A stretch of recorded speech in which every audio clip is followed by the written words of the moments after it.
So, when we look at the current landscape, crypto scams have hit almost $9.9 billion in 2024. And that's really alarming, especially Right. with 90% of UK crypto registration apps failing AML checks. Yeah, that's pretty staggering. It almost feels like the whole system is set up for a kind of systematic loophole, doesn't it? Exactly. And it's not just the old fraud tricks like Ponzi schemes or pump and dump scams anymore, but also these newer tactics like address poisoning.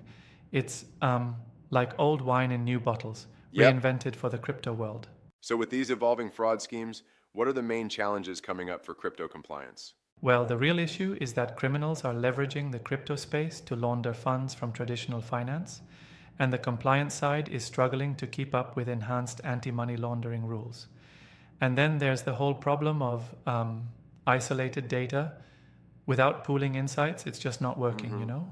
Okay, so it sounds like the key is to break down the silos and improve the flow of data between sectors.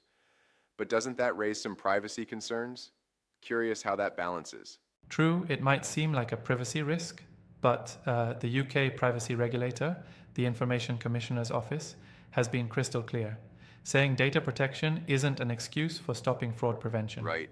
And with laws like the Data Act 2025 recognizing crime prevention as a legitimate interest, it gives a legal boost to data sharing. Interesting.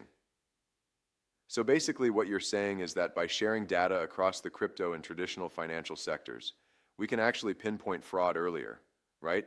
Exactly. Look, think of it like assembling a jigsaw puzzle. Each piece, whether it's data from on ramping or off ramping between crypto and fiat, adds critical context. Without that, the fraudsters just slip through the cracks. Yeah. But don't you worry that such an approach might actually complicate compliance further?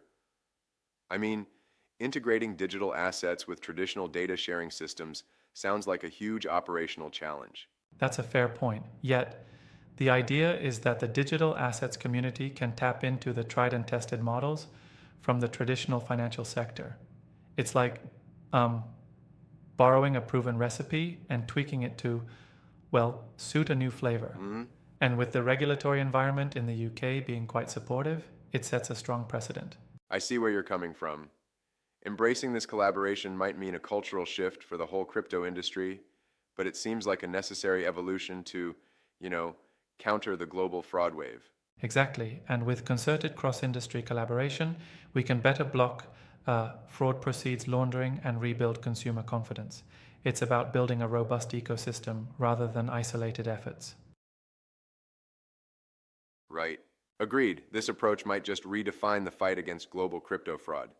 It's a new frontier, and the potential upside seems enormous. Absolutely.